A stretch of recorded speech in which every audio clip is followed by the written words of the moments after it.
The Airbnb smells like rosemary and burnt ambition when I walk through the door. Floor-to-ceiling windows frame downtown Austin like a postcard nobody asked for.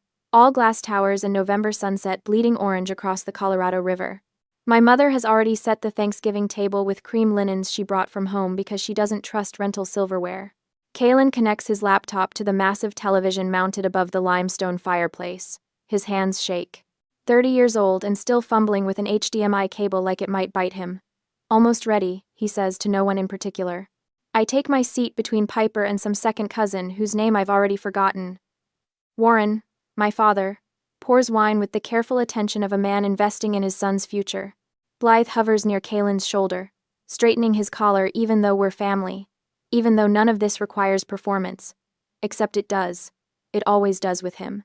The first PowerPoint slide flashes onto the screen. AI Art Gallery, revolutionizing creative spaces.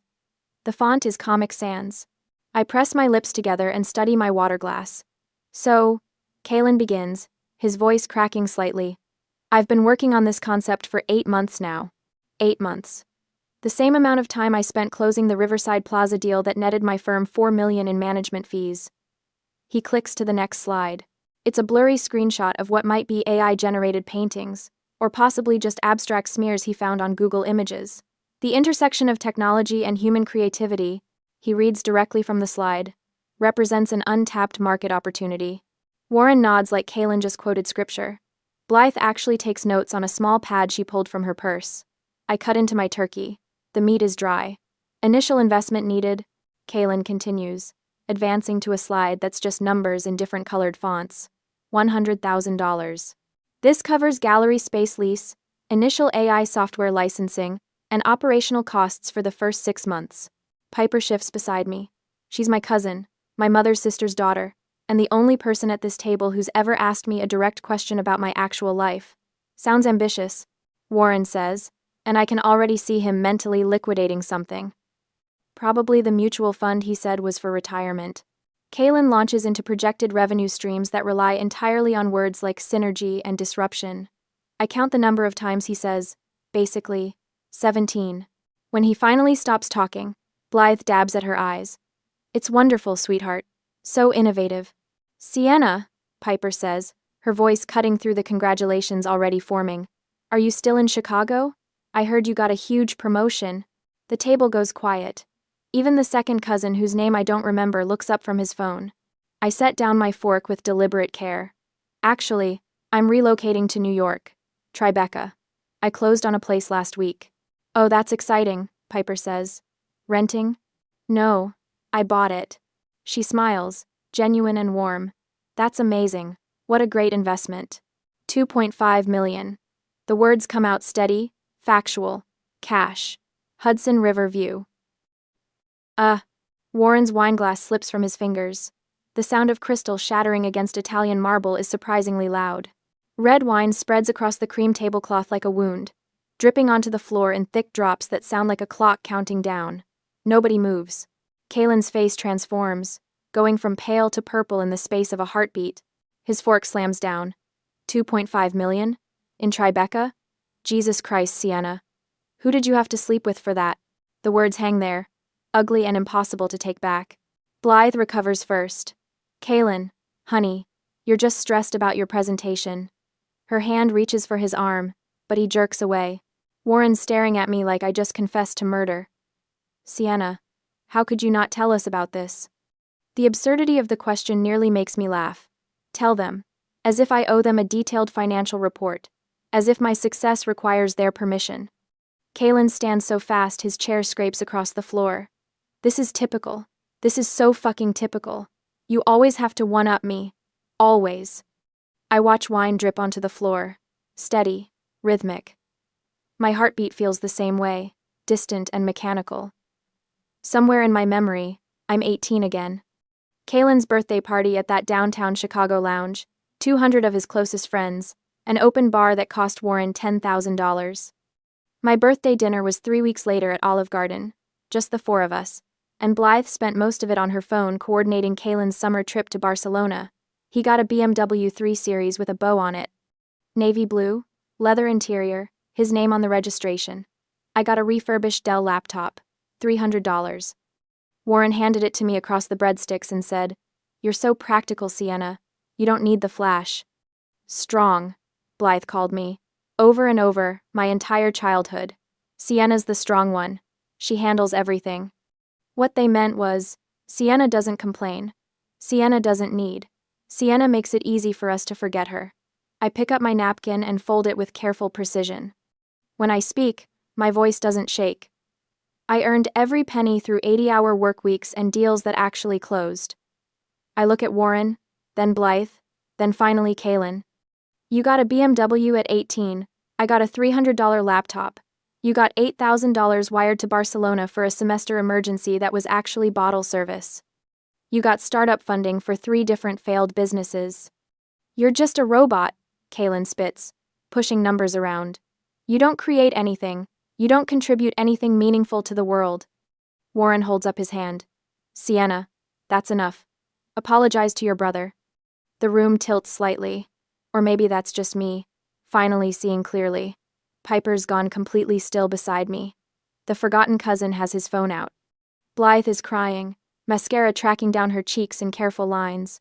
And Warren, my father, is looking at me like I'm the problem, like I'm the one who shattered something precious. The wine is still dripping. Each drop sounds louder than the last. My new apartment smells like recycled air and expensive failure. I sit cross-legged on the king bed with my laptop balanced on a pillow, still wearing yesterday's clothes because unpacking felt like admitting I'd be here longer than planned. My phone buzzes. Piper's name lights up the screen. I had no idea it was this bad. I stare at the text for a full minute before turning to work. The cursor blinks in my spreadsheet. Column A, date. Column B, amount. Column C, recipient. Column D, purpose, alleged. The bank statements I requested 3 days ago are PDF files now, lined up in my downloads folder like evidence at a crime scene. I've been avoiding them. Knowing something happened and seeing the precise dollar amount are different species of pain. I open the first file. May 2015. A wire transfer for $8,000 to Kaylin Edwards. The memo line reads, Barcelona emergency. There was no emergency. He posted Instagram photos from that trip for 6 months straight.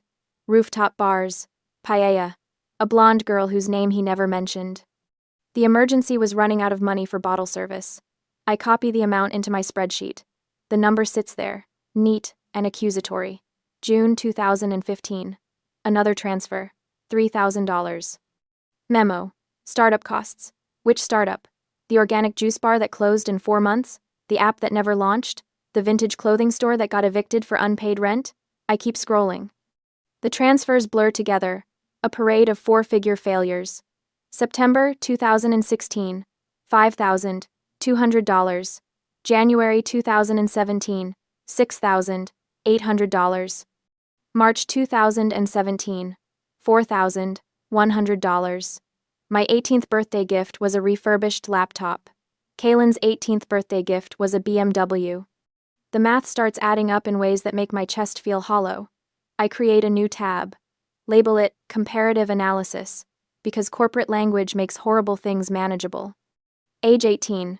Kaylin receives $32,000. Car down payment. Insurance. First semester.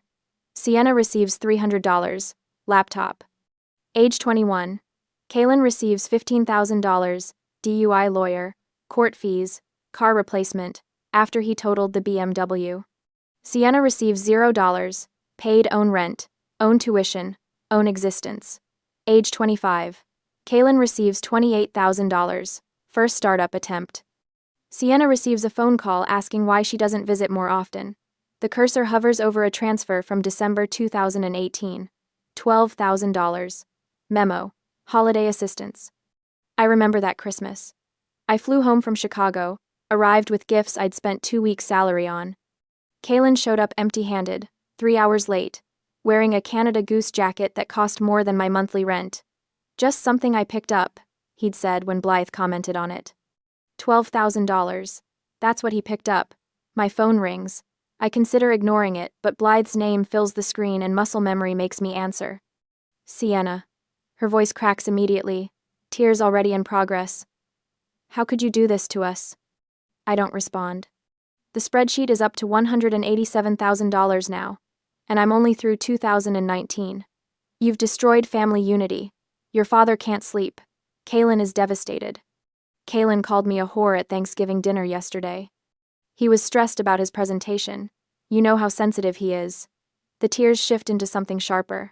Your success makes him feel worthless. I click to another bank statement.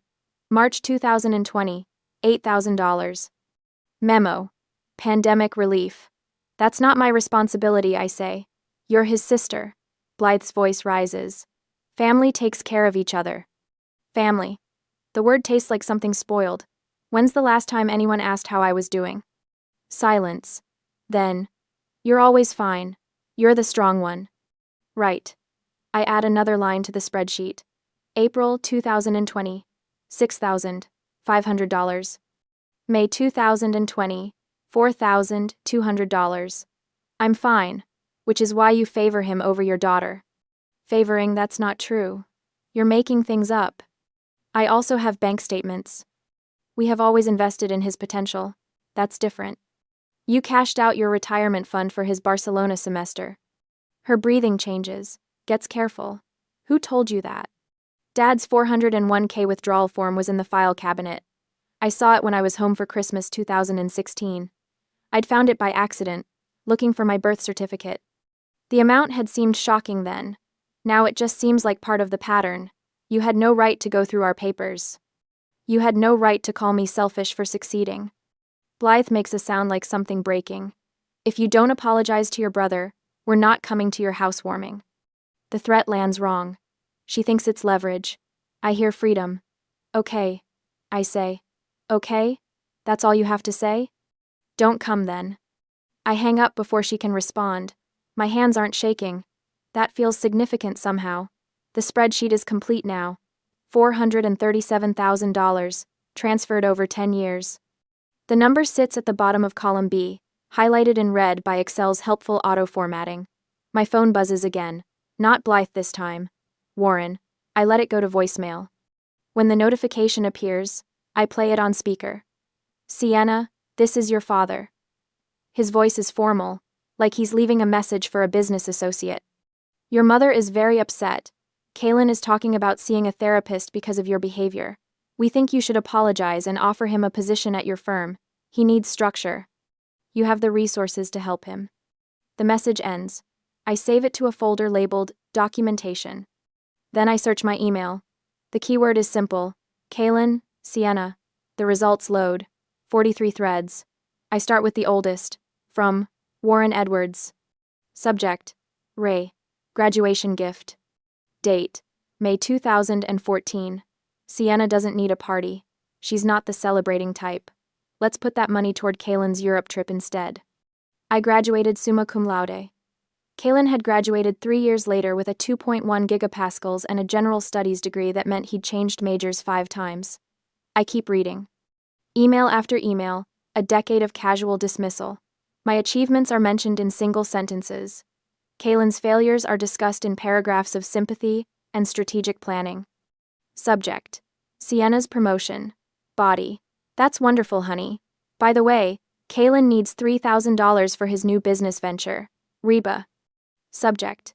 Kalen's opportunity. Body.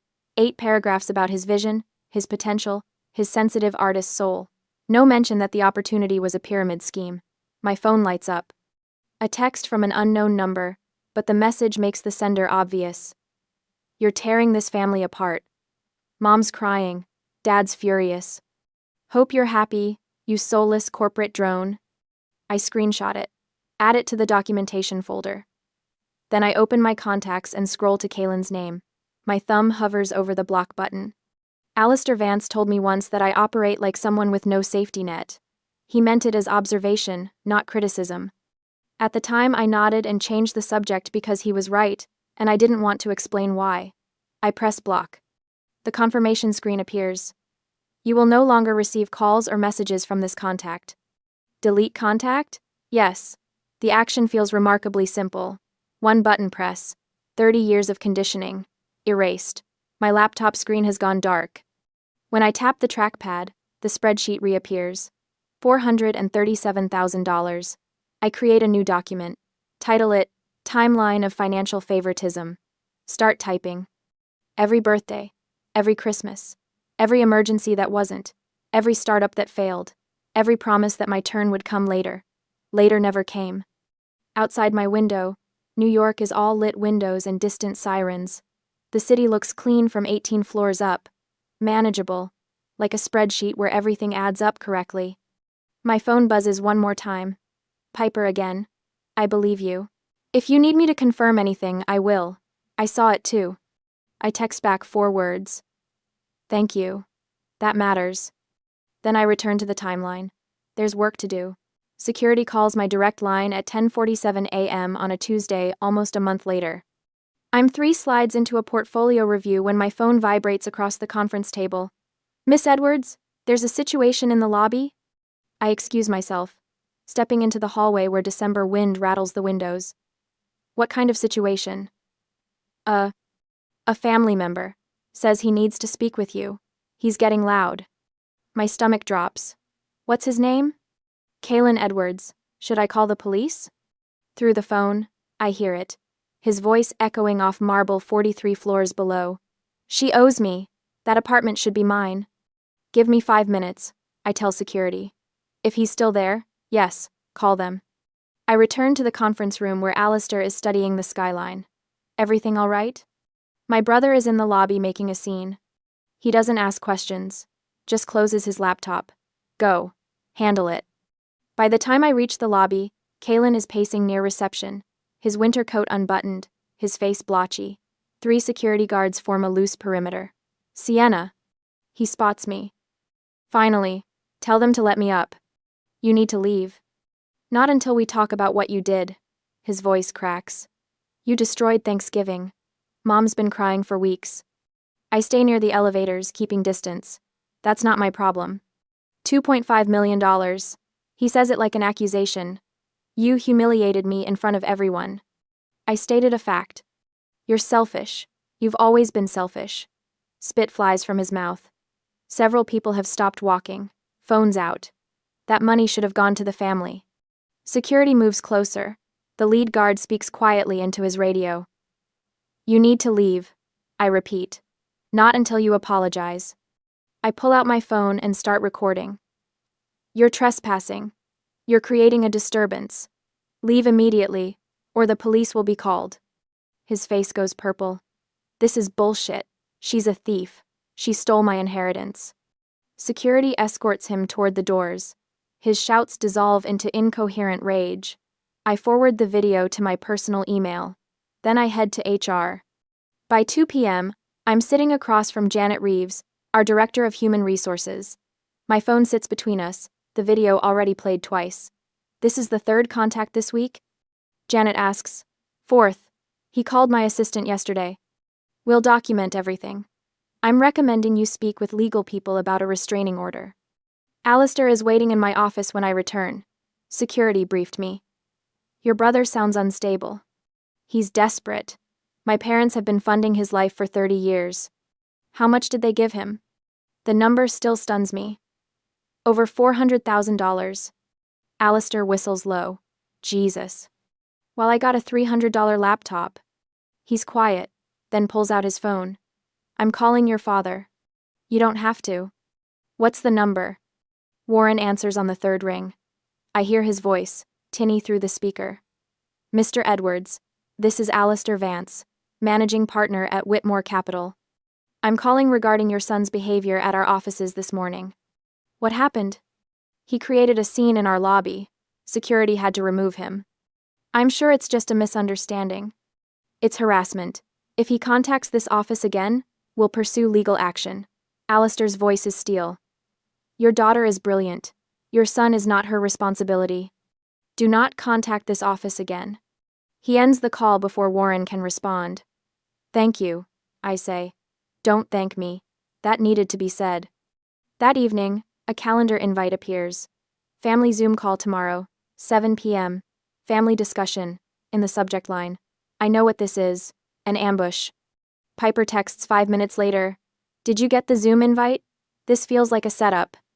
It is, I type back. But I'm going in anyway. You sure? I have the receipts. The next evening, I join the call from my dining room, the New York skyline glowing behind me. The gallery view fills with faces. Aunts, uncles, cousins, Blythe, and Warren, front and center. And Kalen, positioned in his Lincoln Park apartment that my parents pay rent for. Thanks for joining, Sienna, Warren begins. We thought it was time to clear the air. Kalen leans toward his camera. He's prepared, notes visible on his desk. He launches into a speech about family betrayal, about how my success came at his expense. She's made herself rich while I struggle. He says, voice breaking on cue. She's turned into this cold corporate robot. Blythe dabs at her eyes. Warren nods along. When Kalen finishes, Warren speaks. Sienna, do you have anything to say? I lean back. Let's talk about money. Kalen's eyes narrow. You got a BMW 3 Series for your 18th birthday. I got a $300 laptop. You got $8,000 wired to Barcelona. You've been given over $400,000 in the last 12 years. That's a lie. Blythe's voice is shrill. How dare you make up these numbers? I have bank statements. You're ungrateful, Warren says. Kalen leans forward, emboldened. See? She's crazy. She's making this up. The grid of faces shows confusion, shock. Some nod along with my parents. I realize it then. They will never admit it, not willingly, not publicly. The narrative they've constructed is too important. Good parents don't show blatant favoritism. Good parents don't drain retirement funds for one child while giving the other nothing. So they'll deny it forever. I see, I say quietly. This conversation is over. I close my laptop mid-protest, cutting off Warren's demands, Blythe's tears. My phone lights up with texts, most from relatives asking what happened. A few from cousins who witnessed the disparity, and one from a number I haven't seen in 3 years. Liam Kincaid. Heard about the family drama. Proud of you. I stare at his message, remembering his voice during our last fight senior year at DePaul. They're vampires, Sienna. Choose yourself. I chose them. I chose dysfunction over healthy love. He saw what I couldn't. I type back. Thanks. Should have listened to you. His response is immediate. You're listening now. That's what matters. The next morning, 3 things happen.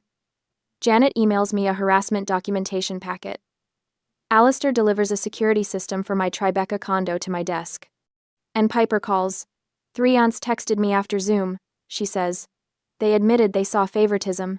They just never said anything. Why not? Because speaking up meant becoming a target. I'm the target now. Yeah. But you can handle it. They can't. By Friday, my assistant has implemented a protocol. All family calls go to voicemail. All emails filtered. My parents can't reach me directly. It feels like breathing for the first time in 29 years. Saturday morning, I'm reviewing purchase agreements when my phone buzzes with an unknown number. A text message. Just a photo. Kalen at JFK Airport, boarding pass visible. One-way ticket to New York. Then a second message. Coming to get what's mine. I screenshot both and forward them to Janet and my attorney. Then I text back. See you in court. Because I'm spending Christmas in Tribeca. In my apartment with the Hudson River view, I'm not hiding anymore. The doorman at 47 Light Street has Kalen's photo taped inside his security binder. Frank, 62, former NYPD, takes his job seriously. When I handed him the restraining order paperwork 3 days ago, he studied Kalen's face like he was memorizing a wanted poster. He shows up, Frank says, tapping the photo. I handle it. Christmas Eve arrives cold and clear. My Tribeca apartment smells like pine from the small tree Piper helped me pick out last week. No ornaments. Just white lights and the view of the Hudson turning silver in the afternoon sun. My phone buzzes at 7:47 p.m. Building security. Miss Edwards, we have a situation in the lobby. I'm already pulling up the security camera feed on my laptop before Frank finishes his sentence. There he is. Kalen, wearing the same North Face jacket from Thanksgiving, pacing in front of the marble reception desk, his mouth is moving fast. Frank stands between him and the elevators, arms crossed. I'm watching the feed now, I tell Frank. Don't let him pass the desk. Not a chance. I screenshot the timestamp. 7:47 p.m. Document everything. That's what the lawyer said. Kaylin's voice rises loud enough that I can hear it through the phone. She's my sister. You can't keep me from seeing my own sister on Christmas Eve. Frank's response is too quiet to catch, but I see him gesture toward the door. The universal sign for leave. Kaylin doesn't leave. He pulls out his phone, probably calling my number that's been blocked since December 3rd. When that doesn't work, he turns to the windows facing the street. Starts shouting, "Sienna, I know you're up there, stop hiding." I end the call with Frank and dial 911. My voice stays level when the operator answers. "I need to report a violation of a restraining order at 47 Light Street, Tribeca. The subject is currently in the building lobby refusing to leave." "Anyone?" Outside, someone's recording. I can see the phone cameras raised through the lobby windows, capturing Kaylin's meltdown in high definition. He's gesturing wildly now, pointing up at my building like he's giving a tour of his inheritance. "She stole it." His voice carries up through 17 floors of luxury condos. "That apartment should be mine. She's stealing my inheritance." There is no inheritance. Our grandmother's trust goes to charity. But facts have never mattered to Kaylin. 2 NYPD officers arrive in 11 minutes. I time it. Frank meets them at the door, shows them the restraining order copy, and points to Kaylin. The whole interaction takes 90 seconds before they're escorting my brother away from the building, his voice still echoing off the surrounding buildings about theft and betrayal and family loyalty. By 9 p.m., the video is on Twitter, entitled, "Man-Child Melts Down at Luxury Building." 40,000 views. By midnight, 200,000. Someone's added subtitles. Another person made it a TikTok with a crying filter. Kaylin's face, purple with rage, becomes a meme. I forward everything to my attorney. Every view, every share, every comment calling him pathetic. Documentation. Blythe calls at 6:47 a.m. on Christmas morning. I let it go to voicemail. She calls again at 7:03. At 7:15, Warren tries. At 8:30, I listen to the messages. "Sienna, this has gone too far." Blythe's voice shakes. "Your brother is devastated. He just wanted to talk to you. On Christmas. You've made him a laughingstock." Warren's message is shorter. "We're flying to New York. We need to settle this as a family." I text my lawyer. "Parents incoming. Office ambush likely." Her response arrives in 30 seconds. "Will notify building security. HR standing by." They show up at my office on the Tuesday after Christmas. I'm expecting them. So is building security, HR, and the corporate attorney Alistair arranged at 8 a.m. that morning. Warren and Blythe walk into the glass conference room like they own it. My mother's wearing her cream Talbot suit, the one she saves for parent-teacher conferences and church. Warren's in his insurance broker blazer, the one with the slight shine on the elbows. They don't expect the witnesses. Jennifer from HR sits to my left. Marcus, the corporate attorney, sits to my right. Building security waits outside the glass walls, visible and ready. "What is this?" Blythe's composure cracks immediately. "We came to talk to our daughter." "You came to harass an employee at her workplace," Marcus says. His voice could cut steel. "Miss Edwards has agreed to this meeting with counsel present."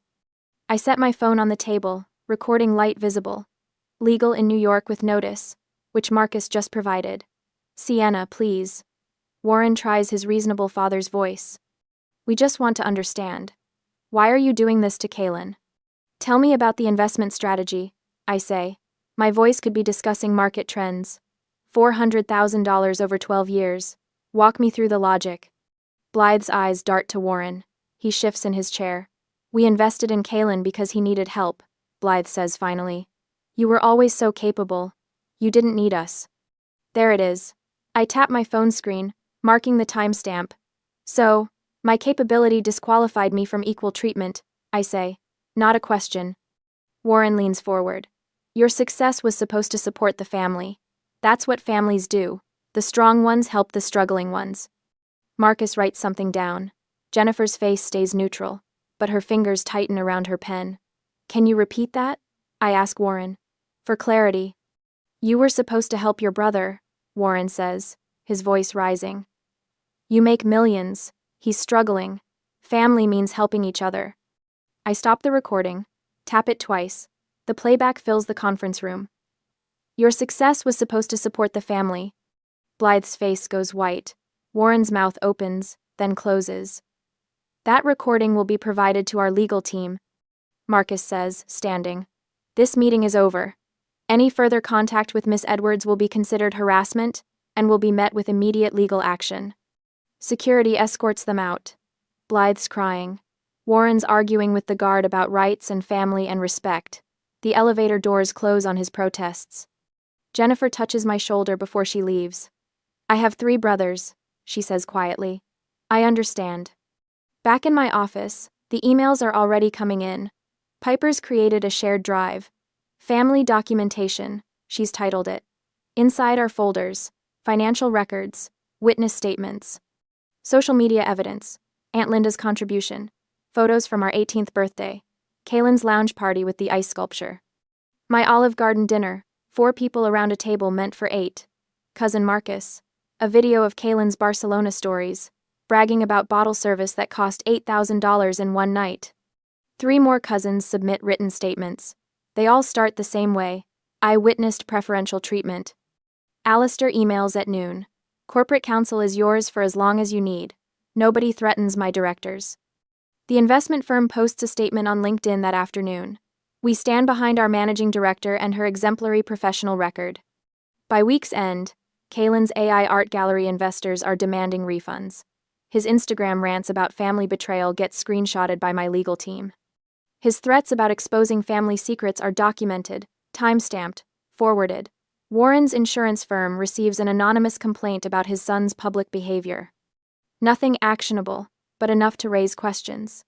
The parents' retirement fund, already depleted from Kaylin's ventures, hits zero. Reality arrives in the form of a Lake Forest mortgage payment they can't cover. On New Year's Eve, the extended family group chat explodes. Someone leaked the $437,000 figure. Aunt Patricia demands an explanation. Uncle Robert wants to know if his mother's estate was accessed. The grandmother's estate attorney schedules an emergency review. The family Christmas dinner, already postponed from the 25th, gets cancelled entirely. Due to conflict, Blythe's email says. Nobody responds. I spend New Year's in my apartment, 17 floors above the city. Piper's here. Alistair and his wife bring champagne. Jennifer from HR stops by with her partner. My chosen family, assembled by choice rather than blood. At midnight, the fireworks over the Hudson paint my windows gold and silver. My phone buzzes. Unknown number. The text preview shows, "You destroyed everything." I delete it without reading the rest. Pour another glass of champagne. Toast to the family I built myself. Outside, the city celebrates. Inside, I'm finally free. The lawsuit arrives by courier at my Tribeca building on a Tuesday morning in February. The doorman hands me the manila envelope with an apologetic expression, as if he knows what's inside will ruin my coffee. Kaylin Edwards v. Sienna Edwards. Infliction of emotional distress. Demand, $500,000. I read the complaint standing in my marble lobby, still wearing my running shoes, my breath fogging the floor-to-ceiling windows that face the Hudson. The language is breathtaking in its delusion. I sabotaged his creative potential. I systematically undermined his confidence. I manipulated family resources to ensure his failure. My phone buzzes. Alistair's name lights up the screen. You've seen it, he says when I answer. Reading it now. It's garbage. Frivolous doesn't begin to cover it. His voice carries the controlled fury of a man who spent 40 years watching entitled people abuse the legal system. They found some contingency ambulance chaser who thinks he can squeeze a settlement out of you. I flip to page 4. There it is. The claim about grandfather's trust.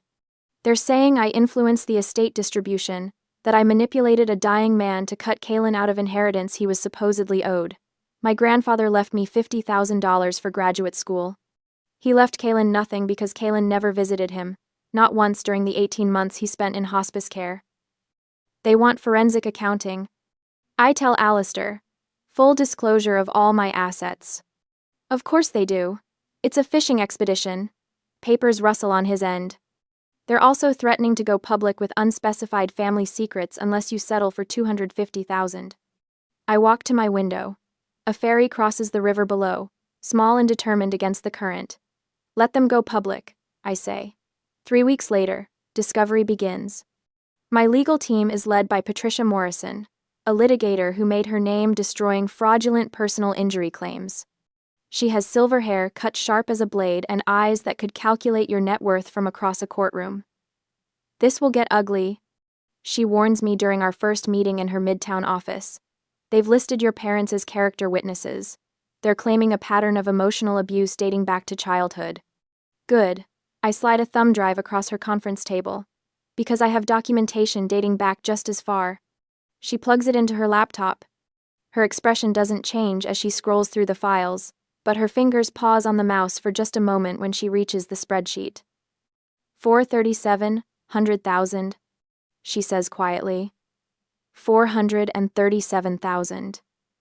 Not including the 4,000 I spent on his DUI lawyer when he wrapped my Honda Civic around a telephone pole sophomore year. Patricia looks up.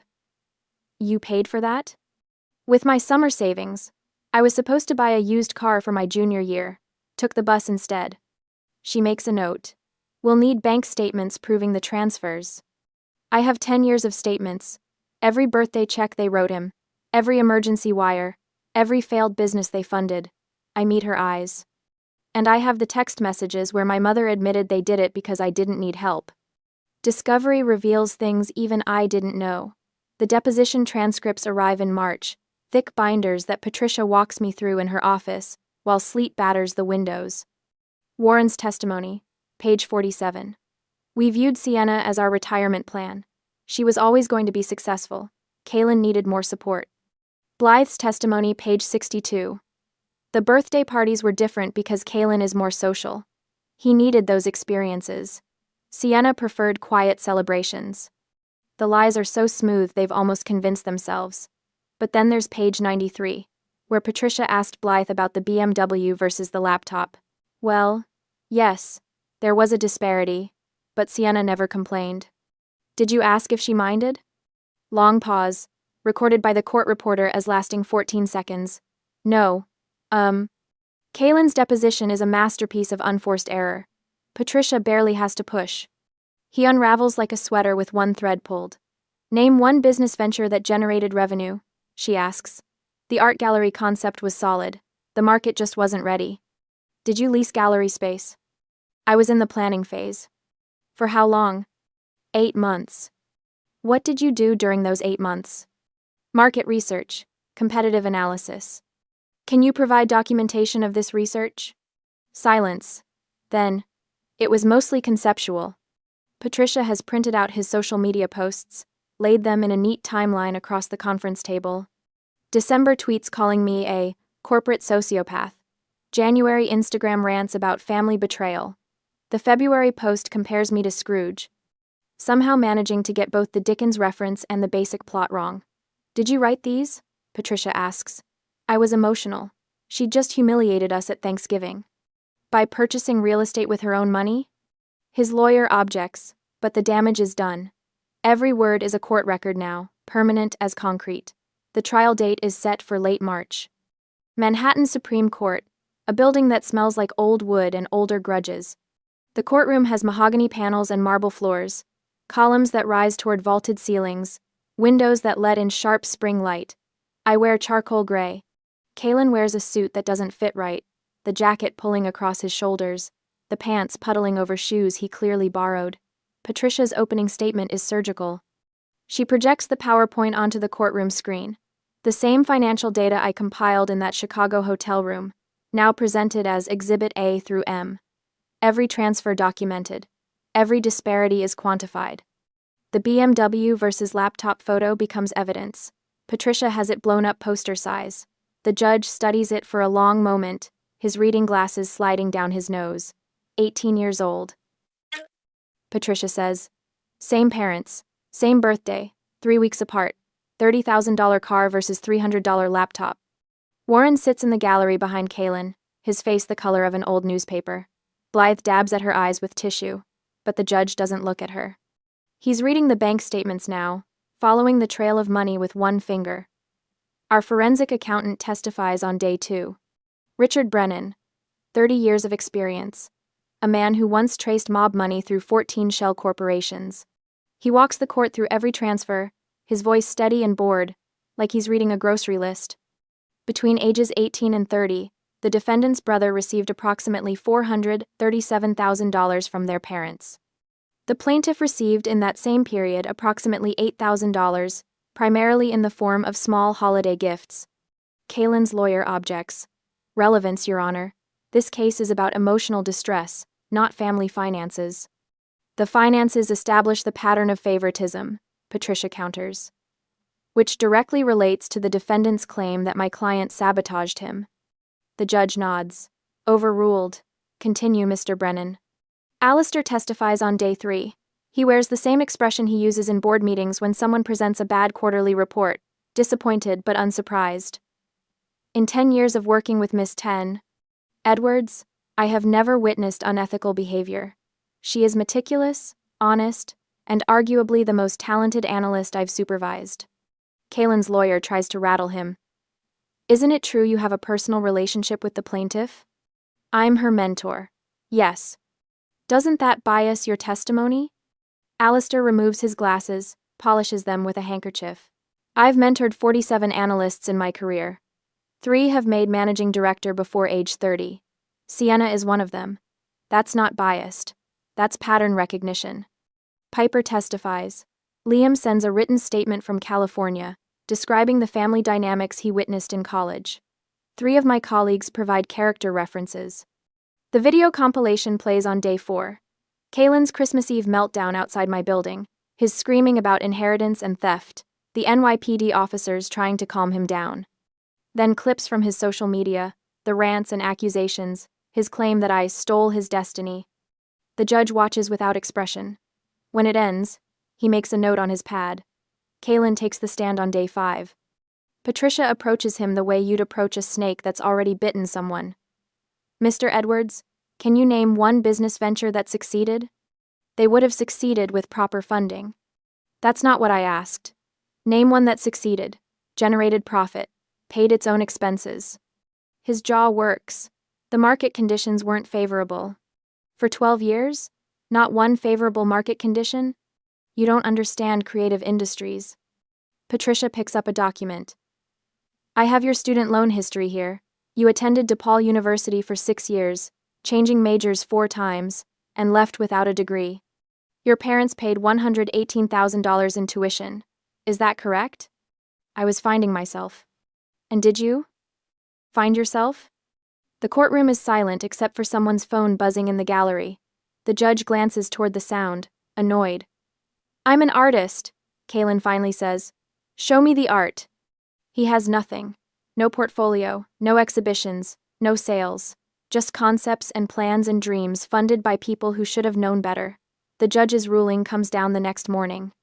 I'm back in my office when Patricia calls. Dismissed with prejudice, she says. He can't refile. Ever. And the judge awarded you $100,000 in legal fees, plus costs. Kalen's personally liable for the full amount. I close my office door, lean against it. Through the window, I can see the Hudson, gray and rolling under clouds. There's more. Patricia continues. The judge included a statement in his ruling. I'm reading it now. This court finds the plaintiff's claims to be not merely without merit, but a transparent attempt to extort funds from a family member whose only crime was succeeding through legitimate effort, while the plaintiff failed through lack of same. My phone buzzes. A text from Piper. Did you hear? They're selling the house. Another text. This one from a number I don't recognize. This is Warren. We need to talk about payment arrangements. I delete it without responding. The scholarship fund is established by May. The Sienna Edwards Scholarship for first-generation students at University of Illinois. Full tuition, 4 years, renewable based on academic performance. The first recipient is a girl from rural Illinois, whose parents are factory workers. Her thank you letter arrives at my office in June. You gave me a chance, she writes, to be the first. I frame it, hang it where the family photo used to be. The Tribeca penthouse smells like expensive wine and possibility. 6 months since Thanksgiving, and I've stopped flinching when the doorbell rings. Alistair raises his glass across my dining table, candlelight catching the crystal. To Sienna's newest fund launch. $10 million under management, and she makes it look easy. It's not easy, I say, but I'm smiling. The original Basquiat behind him cost more than my parents' Lake Forest house sold for. I chose it specifically for that wall, the one where family photos might have hung in someone else's home. Piper reaches over and squeezes my hand. Around us, 8 people laugh and talk, passing dishes, refilling glasses, my chosen family, a senior partner from the firm, 2 women from my building, who became friends over morning coffee, Alistair's wife, a college roommate who flew in from Seattle. None of them need anything from me except my company. The doorbell rings. I don't tense. My doorman knows the protocols. More champagne? I ask, already standing. When I return with 2 bottles, Piper is looking out at the Hudson, the lights of New Jersey flickering across dark water. Do you think you'll ever do Thanksgiving with the family again? The question doesn't hurt the way it might have 6 months ago. Family isn't blood, I tell her, gesturing at the table. It's who shows up for you. She nods slowly. We're in the same time frame, late November, but everything feels different. Last year I was bracing for impact. This year I'm grateful for the explosion that freed me. My journal sits on the bedroom nightstand. Last night's entry was simple. Their emergency is not my responsibility. My therapist helped me write that sentence. We've been working through it monthly, processing decades of manipulation, understanding that my parents created Kaylin's entitlement with every birthday disparity, every wired emergency fund, every excuse. The guilt is gone. Not buried, not managed. Actually gone. Senior Managing Director, Alistair announces to the table, because he loves this part. Youngest in the firm's history.